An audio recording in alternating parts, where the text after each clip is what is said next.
Shiny Pokemon are incredibly rare, with only a 1 in 4,096 chance of spawning in the wild. And I'm gonna try to make it past the final boss of Pokemon Scarlet using only shiny Pokemon as a hardcore Nuzlocke challenge. This means if any of my shinies would faint, they'll have to be boxed forever, and I'm never allowed to use them again, meaning I wasted all the time hunting for them. The hardcore Nuzlocke rules also mean I have to keep my Pokemon below or at the same level as the next boss fight's highest level Pokemon. And immediately we run into an issue since the starters are shiny locked and can thus never be shiny. Instead, I was gonna have to find my own starter Pokemon, the only problem being I've never actually shiny hunted in this game. With no idea what I was doing, I at least knew I needed a Pokemon below the level cap, so I set my sights on the early areas. As a Nuzlocker, I definitely wanted to go after a useful Pokemon, so I decided to try and spawn in a shiny Klawf by going back and forth on this ledge to see as many of these Klawfs as possible. Blissfully ignorant, I had no idea this was about as terrible a shiny hunting method as you could use. However, about 40 minutes into the hunt of my favorite Paldean shiny Pokemon, I definitely ended up finding something. Well, it's not the shiny I was looking for, but that was so quick. What was that, bit over half an hour?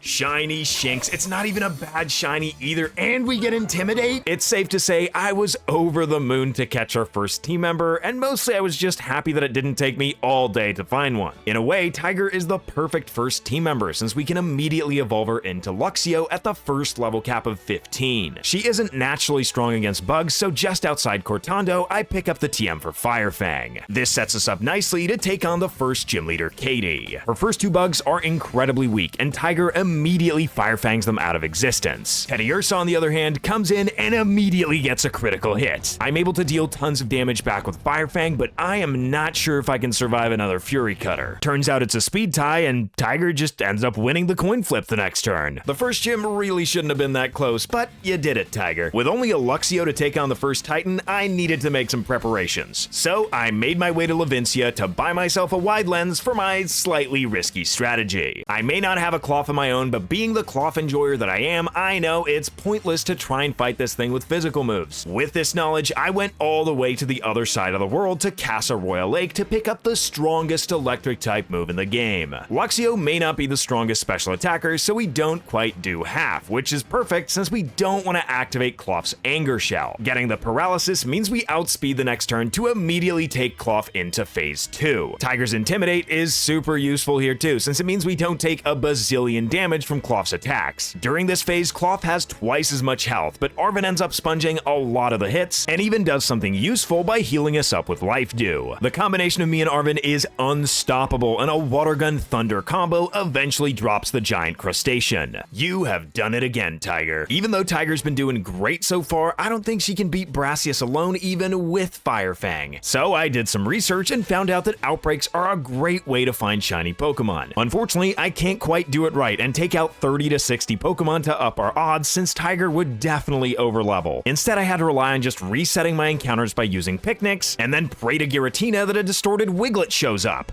which only took about 20 minutes. Once I figured out how to actually fight this thing, I made a couple of pretty terrible realizations. First of all, this Wiglet is level 18, meaning I can't use it against Brassius, whose level cap is 17. Secondly, it's a Wiglet, so I wouldn't want to anyway. To help Tiger out, I needed to find something below the level cap that would actually be decent against Brassius. So it was back to full odds hunting with a fighting encounter power to try and make it more likely to find Mankeys. With expectations set for my previous 20-minute hunt, it's safe to say I was pretty adequately humbled and demoralized by the time I actually found it 4 hours later. Mankey might not be the greatest shiny, being a disgusting snot green, but I'd never seen Annihilate shiny, so my hopes were sky high. I now needed to power up my monkey, which unfortunately required a bit of platforming. This almost took me longer than finding the shiny. Once I succeeded with this embarrassingly simple jump, we find the TM for Acrobatics. Sadly, this was not the end of my required platforming. By jumping backwards while sliding down a slope, you can actually climb some hills you're not exactly supposed to climb, which allows us to pick up the TM for U-turn. With our now powered up monkey, it's finally time to take on Brassius. And by just not holding an item, we can boost Acrobatics power to base 110, which easily takes out Petalil and Smoliv. Even so, Acrobatics attacks definitely won't take out Sudowoodo, and Mankey is frail enough that a single Trail Blaze probably takes us out. This is why we picked up U-Turn to get a bit of damage as we swap into Tiger, who can lower Sudowoodo's attack with Intimidate. Sudowoodo is a very strong Pokemon for this point in the game, so the attack drop is huge. I even made sure to give Luxio some leftovers to make sure we stay as healthy as possible. After the first Trail Blaze, Sudowoodo is faster, which is a bit scary considering we don't deal too much damage with Fire Fang. The fact that we have to get hit 3 times to pick up the KO is terrible for a Nuzlocke. Anytime you're risking a crit in a Nuzlocke, you really should be thinking about what you could be doing differently. But in this case, that would mean looking for another shiny, so I risked it, because I just spent 4 hours looking for this stupid monkey. And since we didn't get crits, we can finally use our Wiglet. With a need for more shiny Pokemon to defeat the upcoming bosses, I made my way to Kitakami. My plan was actually to hunt something completely different, but seeing that there were tons of Growlithe outbreaks everywhere, I knew I had to have one, especially since I wasn't too keen on starting another full odds hunt just yet. I was ready to spend hours looking for this thing, but I ended up finding my doggo in less than 5 minutes. I was even gonna try and hunt this thing where I found Shinx, since Arcanine is one of my favorite Pokemon. Stone evolutions are some of the best Pokemon in Scarlet and Violet, since you can get them as early as you want by just picking up the evolution stone in the open world. This lets us evolve our newly captured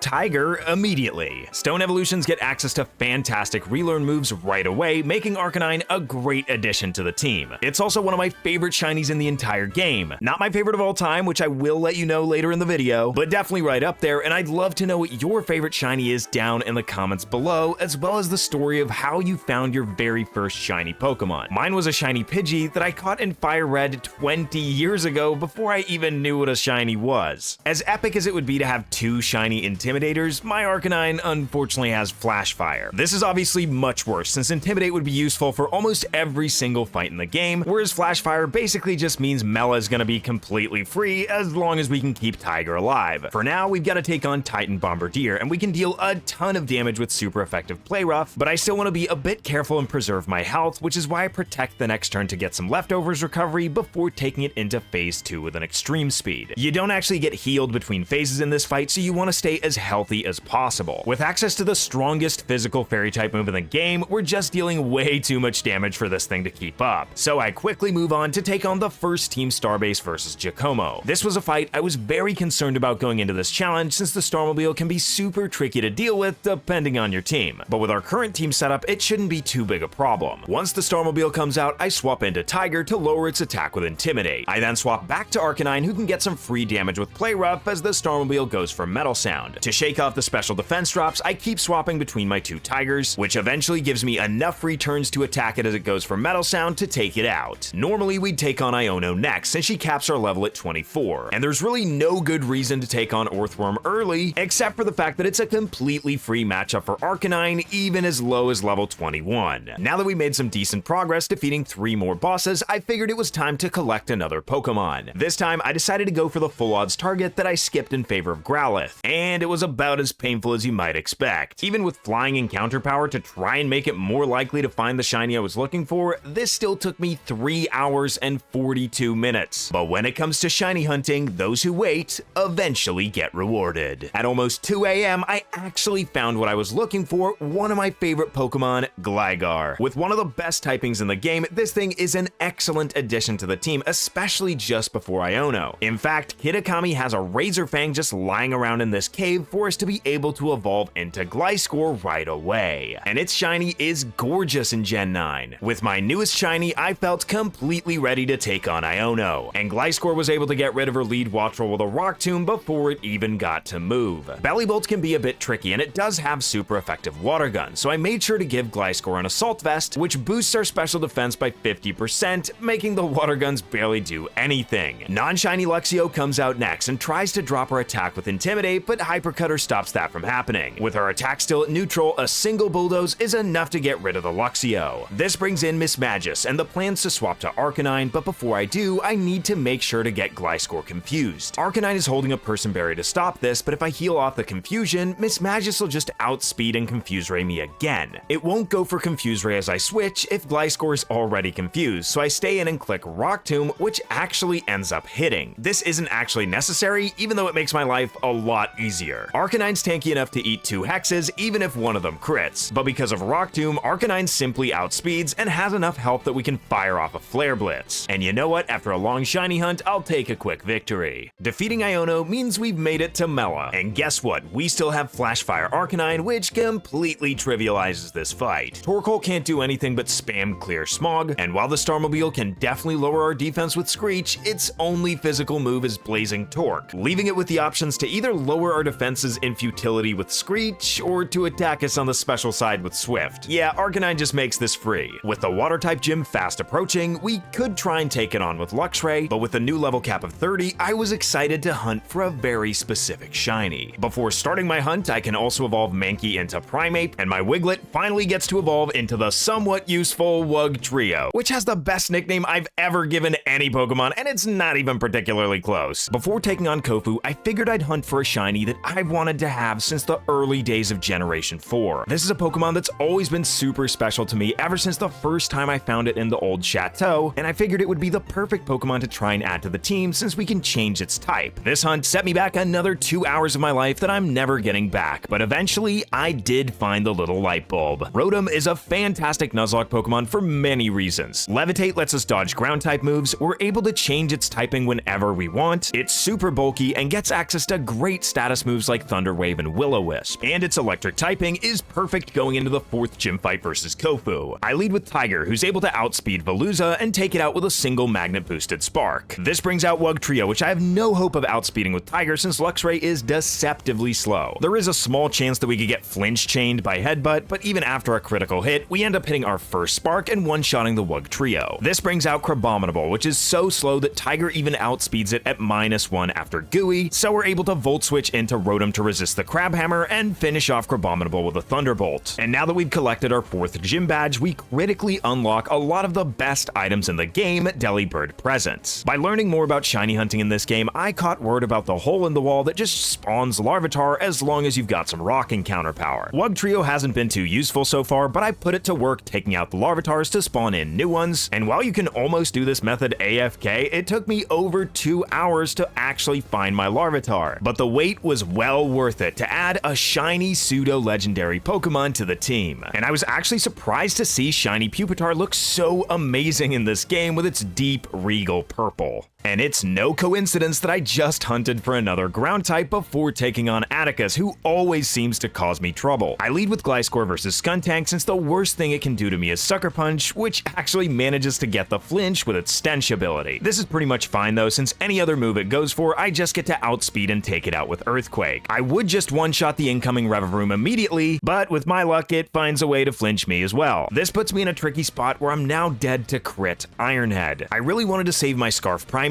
just in case I needed to switch in and deal one final hit against the Starmobile, but instead I've got to bring it out early to deal with this more immediately threatening Revavroom. Muck comes out next, and there's no way Primeape gets to Earthquake here and survive to tell the tale, so I swap out into Tiger, whose strongest super effective move is Dig, which only deals about half to Muck. We barely take anything from the Sludge Wave, the only thing we really have to worry about is if we get poisoned. The combination of having Protect, Dig, and Leftovers gets us a ton of recovery and almost gets us back to full HP as we take Muck out. From here, we've just got to deal with the Starmobile. Being at such low health, I decide to stay in with Arcanine to try and get some damage with Dig. The one downside to this plan is we do activate the Starmobile's Toxic Debris when we hit it, setting up Toxic Spikes. After protecting and getting some Leftovers recovery, I realize that I can stay in for another Dig since I'm always able to survive a crit, but I make a massive oversight. For whatever reason, I didn't think about the fact that crit into poison is guaranteed to take me out because I go for Dig. Obviously, this is pretty unlikely and doesn't end up happening, but I've missed 3 air slashes in a row before, which is much more unlikely than this. Before sending in Pupitar, I pivot switch into Tiger to lower the Starmobile's attack with Intimidate. This lets us easily tank a couple of noxious Torques before Volt switching out into Pupitar. Getting poisoned as we swap in obviously sucks, but it's a fair price to pay for half of the Starmobile's health.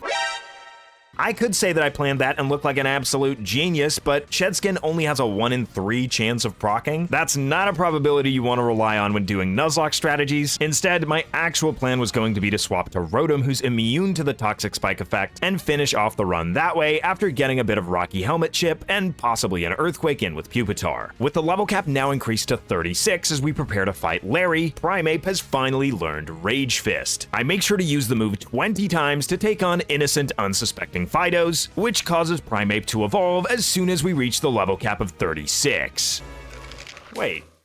Is that even different? This can't be right. Okay, I looked it up. It's slightly bluer. This may be one of the worst shinies of all time, up there with Garchomp and Gengar. And I spent 4 hours actually looking for this thing. You gotta be kidding me. Despite being one of the worst shinies I've ever seen in my life, Annihilate completely annihilates Larry. The Ghost type means we can't get hit by any of Larry's normal type moves, and being part fighting means we don't take super effective damage from Sucker Punch. Any damage we do take is instantly healed back up with a Drain Punch, while the Dunsparce doesn't even get the chance to hit us first. With a held Choice Scarf, we could just outspeed Staraptor here, but Intimidate does mean we can't quite take it out with a single Drain Punch, so I swap into Fluffy, who completely walls this thing's moveset of Facade and Aerial Ace. It's not every day you get to take out a Staraptor with Earthquake, so I'll savor the moment. Annihilate actually outspeeds both of Larry's first 2 Pokemon, so the only reason I gave it a Choice Scarf is because we have to fight Nemona immediately after the fight. This lets Annihilate outspeed Lycanroc and take it out before it does something stupid like go for Sand Attack. For Gumi and Palmo were never going to be a problem, but as soon as she sends in Quackable, we've got to swap out into Rotom. At this point, she doesn't have an Ice type move on her Quackable, so Rotom Mow or Wash both do the trick,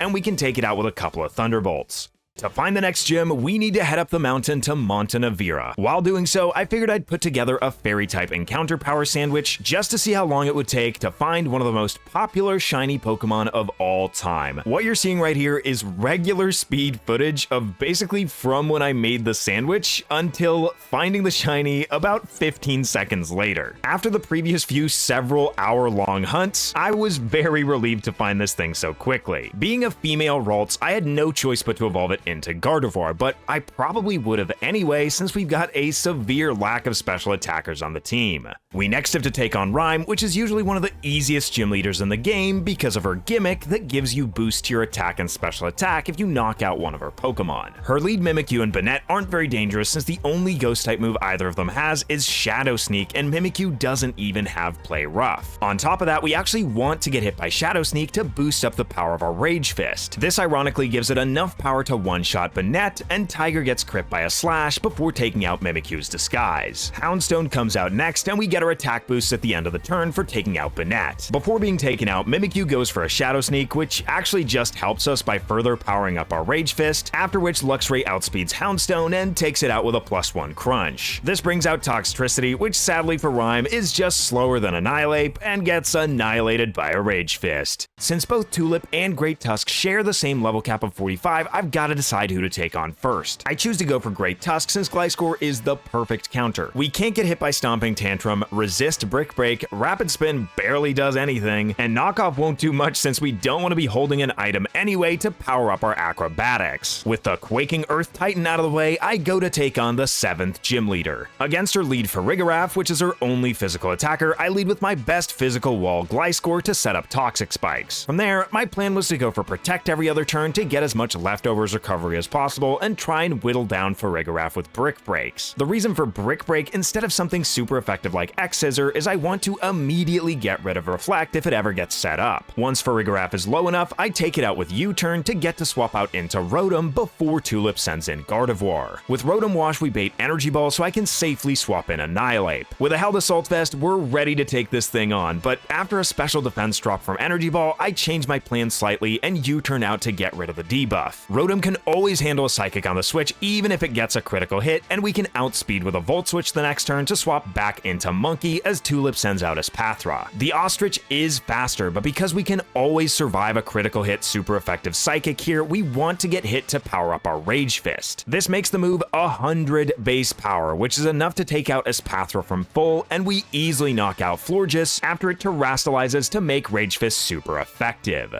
While my shiny Pokemon were on a roll, I figured I might as well take on the final gym. Grusha leads with a super slow Frostmoth that wants to set up Tailwind that I take out immediately with a wide lens Rock Tomb. Once Beartic comes in, I U-turn out into Mankey, who gets hit by an Icicle Crash. From here, our Mankey is just faster than all 3 of Grusha's remaining Pokemon and can take him out with a single close combat each. Ortega is another opponent I'm not particularly worried about. Nothing but his Starmobile is particularly troublesome, but I can cycle between Luxray and Gliscor to lower its attack with Intimidate, which it has no way of boosting back up. By them protecting every other turn, I can get most of my health back from leftovers with Gliscor to a point where I don't have to worry about getting confused, and eventually finish off the Starmobile with a few poison jabs. Before taking on Airy, the one fight before the Elite Four that I'm legitimately scared of, we've got to get rid of Dondozo. But Rotom completely decimates the whale, and once we've got to take on Tatsugiri, it gets completely walled by Assault Vest Gardevoir. But before taking on Airy, I wanted to find my favorite shiny ever. My personal favorite shiny is one that I don't feel like people hold in high enough regard. For whatever reason, people really hate green shinies, and while a lot of green shinies are a disgusting neon green, in the case of my favorite, I think it just elevates the original design. During this hunt, I watched several episodes of Avatar: The Last Airbender, so even though it took me forever to finally find my pink Dratini, this time I enjoyed every second of the hunt. Dragonite is one of my favorite Pokemon of all time, and actually having its shiny, my favorite shiny ever, for the first time is basically a childhood dream come true. I kinda wish it had shiny Charizard's red beneath the wings, but it already looks enough like a fairy tale dragon. Airy of Team Star is the final boss before we get to take on the Elite Four challenge, and her Starmobile is by far the most dangerous by being able to boost its attack and speed with Shift Gear. Her lead Toxicroak could go for Sucker Punch here, but sees a KO with Poison Jab, so we're free to outspeed and take it out with Psychic. We don't outspeed Annihilate, and even if we could, Psychic doesn't take it out, which would only boost the power of its Rage Fist. Instead, I swap into Tiger, who with a Choice Scarf can outspeed the next turn and burn the Mankey. I then switch in Gliscor in a close combat, which lowers Annihilate's defense to the point where an Acrobatics is enough to take it out. Lucario comes out next, and while I could have probably just stayed in here and taken it out with Earthquake, I U-turn out into Gardevoir on a Dragon Pulse, just in order to disrespect Lucario by taking it out with its own signature move.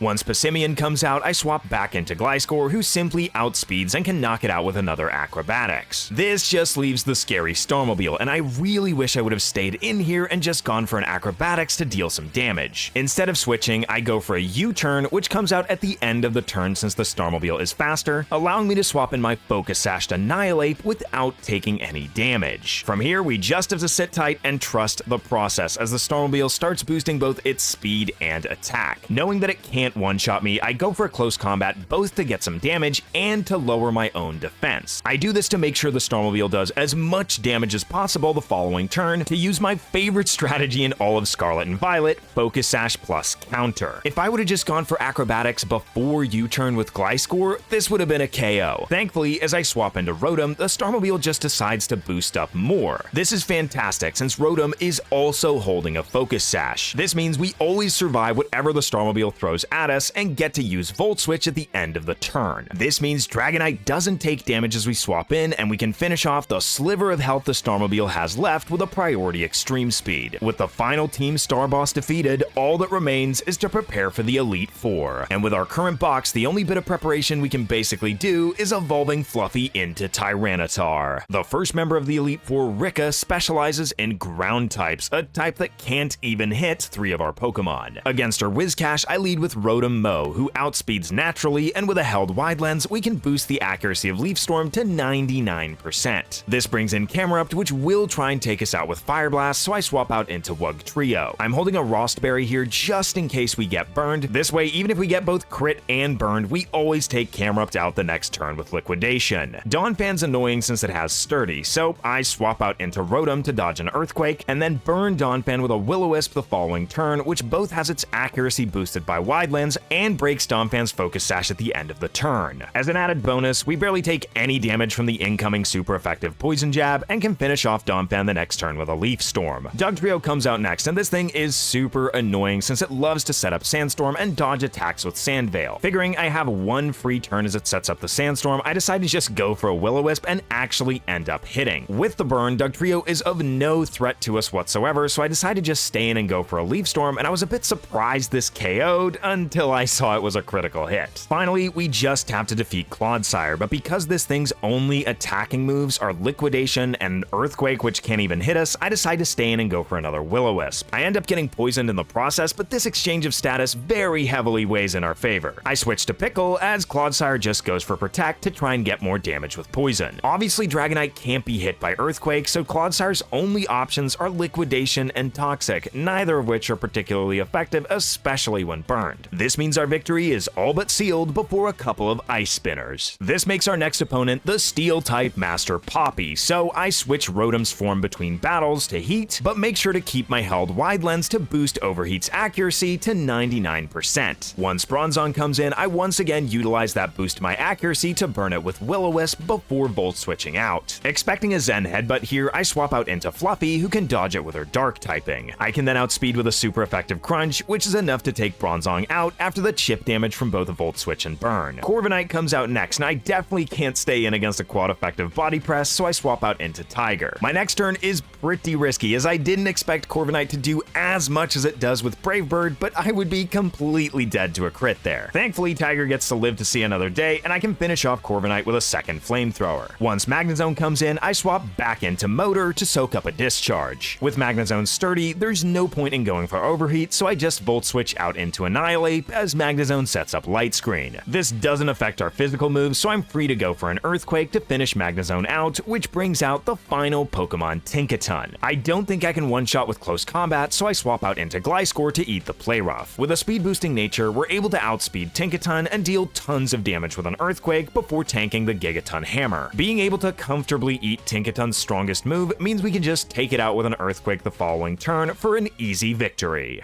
Our third opponent is Larry, who's now decided to be the Master of the Skies. Quite paradoxically, Dragonite actually learns Ice Spinner, so we can easily just outspeed Tropius and knock it out with the quad effective move. This brings out Altaria, and while we're not quite able to knock it out in one hit with a Dragon Claw, even though this thing has quad effective Ice Beam, it's never actually enough to take us out with a crit. The max roll leaves us with 5 HP, so we could just switch out even if we got frozen. Against Oricorio, I bring in Tyranitar, who easily knocks it out with a Rock Slide. This brings out Staraptor, which threatens to knock us out with quad effective close combat, so I switch out into Mankey. Annihilate is Choice Scarfed, so we can outspeed this Staraptor, but we're not going to be able to take it out at this range of HP without the defense drop from close combat. In order to get it into that range, I do a bit of switching around, first into Tyranitar, who tanks a Brave Bird, which gets Staraptor low enough after the recoil. We can then swap Annihilate into the incoming close combat and finish off Staraptor the next turn with an Ice Punch. Larry's final Pokemon is Flamigo, and while we can outspeed it, an Ice Punch isn't quite enough to take it out, so I swap out into Luxray. Because of Flamigo's Scrappy, we don't actually lower its attack with Intimidate, but with a Choice Scarf, Luxray is just barely faster than Flamigo, and we can Volt Switch out back into Mankey. Even though Monkey's a Ghost type, we can get hit by close combat because of Scrappy, but the damage is never enough to take us out, and our Choice Scarf lets us outspeed the next turn to take out the Flamingo with an Ice Punch. The final member of the Elite Four is the Dragon Master Hassel. His lead Noivern can be super annoying to deal with since it's so incredibly fast, but we can do this by just keeping our Choice Scarf equipped to Annihilate to knock it out with an Ice Punch right away. I then have no idea what draconic madness compels Hassel to send out Flapple when Ice Punch is literally the only thing I'm able to do. Once Dragalge comes in, I send in my Assault Vested Tyranitar, which easily tanks the Dragon Pulse. I annoyingly fall just barely short of the KO with an Earthquake, but with our special defense boosted by both the Sand and Assault Vest, we barely take anything from a super effective Hydro Pump, and Sandstorm Chip finishes the job at the end of the turn. Axorus comes out fourth, so I switch Gliscor into an Iron Head. Acrobatics looks like a guaranteed 2-hit KO, and Dragon Claw does about half of my remaining health. Because we're faster, we get to take out Haxorus first, which brings out Hassel's final Pokemon, Baxcalibur. This is obviously Icicle Crash, so I U-turn out into Tiger to resist the hit. This means Baxcalibur's strongest move is now Glaive Rush, so I can swap into Gardevoir to dodge it with my Fairy typing. With the safety of a Focus Sash, meaning we can't be taken out in one hit from full HP, I fire off a Moonblast and then tank an Icicle Crash. We can then outspeed with another Moonblast to finish the job, and just like that, we've defeated the Elite Four. Before we get to put our shiny Pokemon to the test against the true endgame of Scarlet and Violet, we first have to face off against the top champion, Geeta. With a held Assault Vest, Fluffy isn't afraid of a super effective Dazzling Gleam, Flame from Espathra. If it hits me right away, we just take it out immediately with a crunch. In this case, she made the better play and set up Reflect,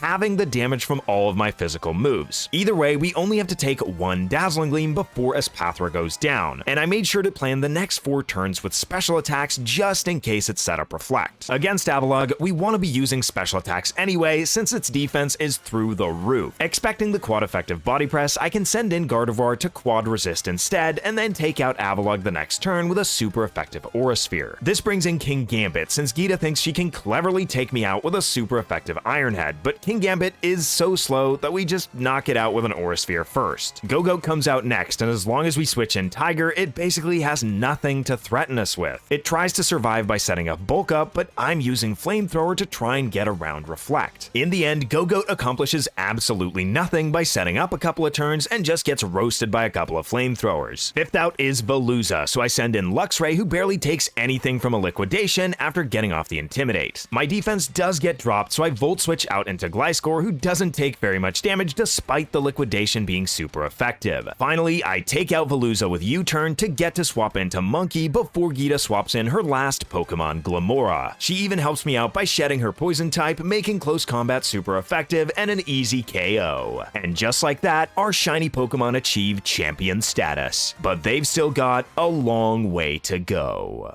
With the end game coming up, I figured I needed to shiny hunt for an end game viable Pokemon. So with a Dragon type encounter power, I made my way to Alfornata Cave. There are 2 possible dragons we can get here, and it's either Garchomp or Hydreigon. Now I know Garchomp is an awful shiny, but just like Annihilape, it is an incredible Pokemon, and I wasn't gonna be too bummed if I actually ended up getting one. What I actually ended up finding though definitely wasn't a bummer. I was so hyped to find a shiny Dino. It's so rare that you actually ever get to use this thing in a Nuzlocke, and just like Dragonite, this thing's green shiny is absolutely perfect. Although it does kind of make it look like it's doing a double Kermit the Frog impression. I'm a very scary dragon, okay? Antler boy. With the 5 endgame bosses left to fight, I start with Arven, and it turns out Annihilape is incredible against his team. Greedent falls to a close combat, and while we don't have quite enough power normally to take out Scovillain, we can get there with a held life orb. With a plus speed nature, we're simply faster than Toedscruel and can take it out with an Ice Punch before Garganacl comes in. At this point, we've got a switch, but Annihilape just took out half of Arven's team. Garganacl basically can't touch Gliscor, but while I switched, it did annoyingly set up Stealth Rock. Cloyster comes out next, so I U-turn out into Rotom, who I've changed into Wash form to resist Icicle Spear. We can then Volt Switch to take out Cloyster, allowing us to swap out into Gliscor before we face Mabostiff. And this is a matchup made in heaven, since Hyper Cutter stops Mabostiff's Intimidate from cutting our attack. I go for an X-Scissor, but after seeing damage from Crunch, I U-turn out into Fluffy. The Crunch on the Switch barely does anything, but I take way more than I expected from a Play Rough, which could have ended extremely unfortunately in the case of a critical hit. Losing Tyranitar would have been a disaster, so I really should have played around it. But by defeating Arven, we've managed to wrap up the Path of Legends. I next decide to take on the Director Clavell, and here we start putting Hydreigon to use. Oranguru instantly perishes to Dark Pulse. This brings out Abomasnow, which is why I gave Hydreigon Flamethrower. Gyarados comes out next, and I really should have just gone for 2 Dragon Pulses here, but instead I go for Dark Pulse to try and fish for a flinch. However, it's possible that 2 Dragon Pulses wouldn't have been enough either, in which case Dark Pulse was just the better play. The only thing we had to look out for is if Gyarados got a crit with the first Stone Edge, in which case we'd have to swap out. Poltegeist is incredibly slow and incredibly frail, so we can just knock it out with another Dark Pulse. Amoonguss has nothing to threaten us with except putting us to sleep, so I just get as much damage I can with Flamethrower before it puts me to sleep with Spore. This is kind of perfect since it means I won't fall asleep as I swap into Gliscor and can U-turn to take Amoonguss out and bring in Tyranitar to face Clavell's Skeledirge. I try and fish for a flinch with Rock Slide, but don't end up getting it, which ultimately doesn't matter since we barely take any damage from Earth Power at all due to our Assault Vest. To wrap up the Team Star saga, we also need to face Penny. The only thing particularly dangerous on her team is her terastalized Sylveon, but with an Assault Vest on Tiger, I can resist the Moonblast and take it out with a couple of Iron Heads. And with Penny defeated, only one rival fight remains before we get to go to Area 0. Before we get to go see Arven's mom, we've got to take on Nemona one last time. And just like in previous fights, we really don't want Lycanroc to set up Stealth Rocks or go for Sand Attack, so I immediately lead with Choice Scarf Mankey to knock it out with close combat. This brings out Pawmot, which has grown up to be a bit of a problem, and I immediately realize I don't have a great way to deal with this thing. Sure, Gliscor can dodge a Double Shock, but then I need to switch out since I can't allow myself to get hit by Ice Punch.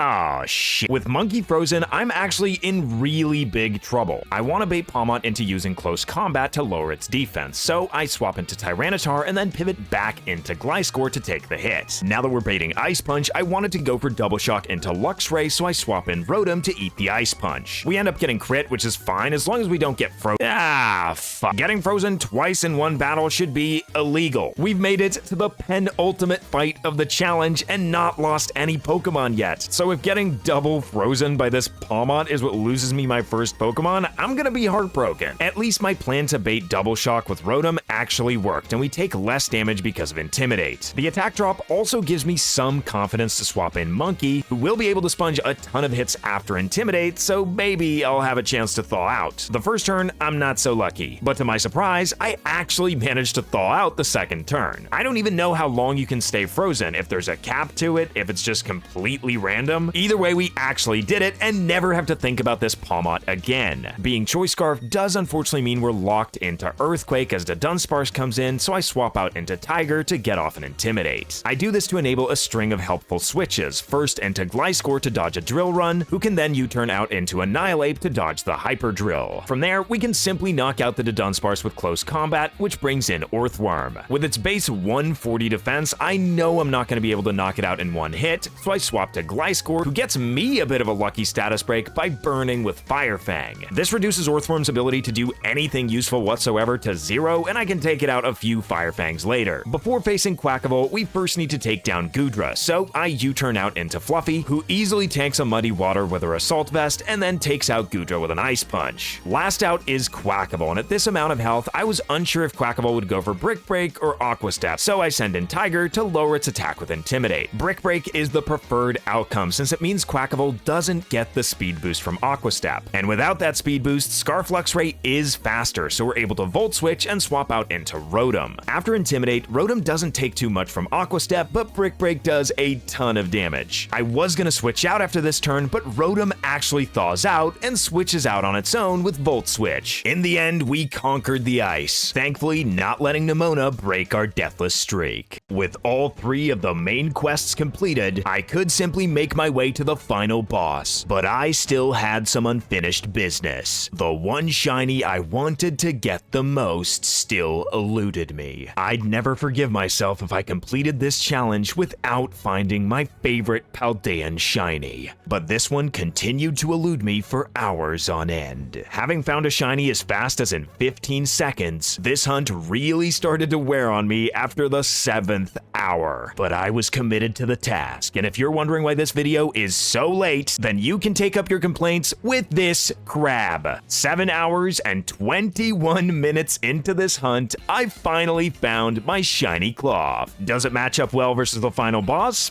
Well, no, but it does match up really well with this dive ball. We've managed to take our shiny Pokemon to the final boss of the game without losing a single one of them, and I fully intend to keep it that way. I've gotten really attached to these guys, and losing a single one of them is not an option. Turn 1, Gliscor outspeeds Slitherwing and takes it out with a quad-effective Acrobatics. This brings in Screamtail, threatening to take us out with an Ice Punch. Screamtail is faster than Gliscor, so instead of going for U-turn, I hard switch out into Arcanine. Tiger has been the goodest boy for this entire run, and now finally he gets to use one last Iron Head to bring Screamtail low before retiring. We don't actually want to take Screamtail out here since we need it to hit Mankey on the switch with a Zen Headbutt to boost up our Rage Fist. With our Ghost type move boosted to 100 base power, we can now take out Screamtail. Annihilate's gotten so attached to its Choice Scarf that I'm giving it one final chance to use it. Mankey's Ghost typing baits out Fluttermane, which is perfect since we're able to outspeed it because of that Choice Scarf and take it out with a single Rage Rage Fist after it's been powered up by that Zen Headbutt. It also means we can't switch up our moves, so we don't get to U-turn out against Brute Bonnet, instead just hard switching into Gliscor. Brute Bonnet tries to bypass our Scarf with a Sucker Punch, which does nothing on the switch, and we take it out with a single Acrobatics the next turn. With 4 of our Paradox Pokemon down, Sada sends out Sandy Shocks, and here we need to set ourselves up to face her final Pokemon. I don't actually want to take it out with an Earthquake here, so I'm just dealing as much damage as I can with Acrobatics to get it as close to being taken out by U-turn as possible. However, Power Gem actually does a decent chunk to Gliscor, so eventually I U-turn out and send in Mankey. Fighting resists Rock, so we barely take any damage from the incoming Power Gem on the switch. Expecting a Discharge or Earth Power here, I can freely swap into Gliscor, who can't be hit by either. At this point, Sandy Shocks is so low that we're perfectly set up to take it out with a U-turn, which will allow us to switch out into any Pokemon of our choosing before Roaring Moon comes out. So this is your chance, Hydreigon, to show the world that you're the better Dragon Dark type. Roaring Moon comes in and activates its Photosynthesis with a booster energy to power up its attack. But because of Hydreigon's Choice Scarf, those efforts are too little too late. And so I'd done it. I'd painstakingly tracked down 11 shiny Pokemon and managed to beat a Pokemon Scarlet Hardcore Nuzlocke without losing a single Pokemon. And after it all, I have to say, I get it. I understand shiny hunters. Finding and using your favorite shiny Pokemon is so rewarding. But would I do it again? I don't know. That Klawf hunt was brutal. Subscribe to Antler Boy. Or, at least think about it. Do it.